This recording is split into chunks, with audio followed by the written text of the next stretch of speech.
In a world marked by shifting alliances and escalating global tensions, a rare and noteworthy conversation unfolded. Russian President Vladimir Putin reached out to Prime Minister Narendra Modi to share the intricate disclosures of his recent summit in Alaska. This outreach, timely and strategic, is more than a mere phone call. It signals geopolitical realignments, diplomatic nuances, and the recalibration of global power equations. What stands out immediately is the initiative itself. Historically, dialogues of this level, the heads of two major powers exchanging critical updates, symbolize an innate blend of respect, mutual interests, and fast-track diplomacy. That Putin initiated this communication underscores the significance he attached to both the Alaska summit and India's evolving role in world affairs. It wasn't merely about updating Modi, but rather articulating Russia's diplomatic posture to a trusted partner. The Alaska summit, centered on Vladimir Putin's meeting with former President Donald Trump, held layers of complexity. It unfolded amid mounting global anxiety over the Ukraine conflict, and amidst Western nations' assertive diplomacy toward Moscow. That summit likely served multiple objectives: testing the waters for de-escalation, reasserting Russia's diplomatic channels, and exploring avenues for pragmatic engagement. Putin's decision to debrief Modi so soon afterward suggests Russia values India as a key interlocutor whose geopolitical influence extends beyond bilateral boundaries. During the call, Putin conveyed a calibrated snapshot of the summit's essence: what was discussed, what was achieved, and what remained unsettled. Preserving the confidentiality and nuance of state-to-state communications, he reportedly discussed Russia's stance on Ukraine, perspectives on ceasefire talks, and observations on international reactions. While the video doesn't fully reveal verbatim content of the conversation, it's evident the call was meant to reassure India of Russia's approach, illuminate Moscow's posture, and potentially gauge India's alignment or reaction. For India, receiving such updates serves several purposes. First, it keeps India informed about developments that could influence global peace and security architecture. Second, it offers New Delhi an opportunity to align its own diplomacy, balancing its strategic autonomy while maintaining amicable ties with both Russia and the West. Historically, India has pursued a non-aligned ethos, sometimes even in the face of pressure, and such exchanges inform its decision-making calculus in parliamentary halls and backchannels alike. The dialogue also underscores the India-Russia relationship's unique robustness. Even amid frictions, sanctions, divergent interests, global polarities, India and Russia maintain a high degree of strategic trust. This moment affirms that both sides consider open lines of communication vital to sustaining long-term partnership, regardless of global churn. Zooming out, this phone call and the summit it followed are emblematic of a larger diplomatic pattern. They suggest that even as global narratives become dominated by conflict and confrontation, dialogue remains the most potent tool. Putin's Alaska outreach seeks more than media optics. It's likely an attempt to re-establish a foothold in the Western policy discourse while simultaneously conserving ties with strategic partners like India. It's also worthwhile to unpack how this plays into broader regional and international perceptions.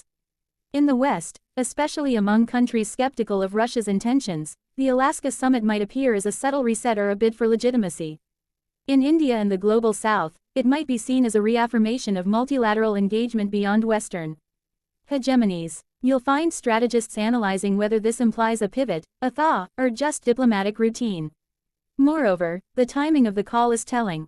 Coming on the heels of sensitive summit disclosures, Putin's conversation with Modi likely aimed to frame the narrative preemptively. By controlling what India hears directly from the source, Russia ensures interpretations don't get filtered through Western media or reactive policy circles. It's almost a preemptive diplomatic calibration, inviting India into the loop, establishing transparency, and subtly requesting its voice in subsequent discourses. Prime Minister Modi's response, while not captured in full detail, likely reflected India's tradition of measured diplomacy, welcoming dialogue, expressing continued interest in peace, and maintaining neutrality. India will no doubt continue engaging with both Russia and Western powers, weighing economic, strategic, and geopolitical considerations as it does so. At the macro level, this entire episode reinforces several emergent truths of our age. 1. Multipolar diplomacy is not a throwback, it's becoming the norm. With China, India, Russia, the US, and others recalibrating influence dynamically, every handshake, call, or summit ripples across multiple theaters. 2. Trust-based ties like India-Russia, forged during decades of strategic convergence, remain vital buffers amid fluid global dynamics. 3. Even amid sanctions, military pressure, or divergent politics, conversation channels often endure, because they serve critical micropolitical functions that go beyond declared positions.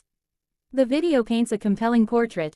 Putin, fresh from his meeting in Alaska, dialing one of the most consequential leaders in Asia to ensure that equilibrium stays balanced. For India, it's another moment to reaffirm its stance as a global balancer.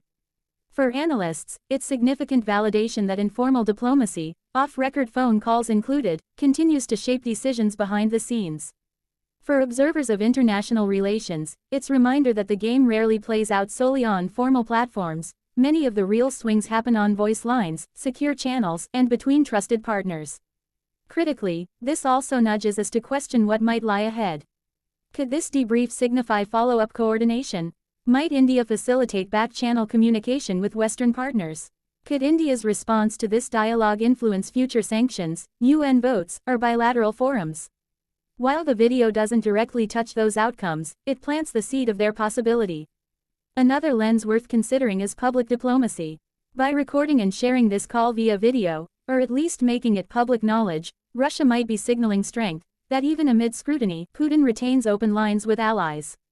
For India, carefully managing how much is disclosed maintains the needed narrative flexibility. Balance is essential, because every word, tone, or pause could be parsed for cues. Ultimately, this interaction exemplifies realpolitik's subtle poetry. It isn't melodramatic, nor is it overtly conspiratorial. Yet, it reveals how the most consequential diplomatic movements often happen in offstage corridors. In a time when headlines are consumed rapidly, this retrospective glimpse into a courtesy call between two world leaders offers profound insight into how modern power is spoken into equilibrium. Undoubtedly, this call will be dissected in diplomatic circles, think tanks, and media retrospectives. Analysts might contrast it with calls to other regional powers, or the absence thereof. They'll track whether Modi reciprocates with similar outreach after other summits. Over time, the Alaska briefing may be understood not as a standalone incident but as one chord of a rising diplomatic symphony in a multipolar world. In sum, the video captures more than a moment, it encapsulates strategy, chemistry, and the unspoken choreography of global leadership. The essence is simple yet potent. As the world braces for shifting contours in international alignments, Putin saw fit to ring India's leader directly, to share what happened, and to keep that connection poised for whatever comes next. History often charts such conversations as quiet indicators of tectonic shifts, because even the faintest tremor can herald an earthquake on the world stage.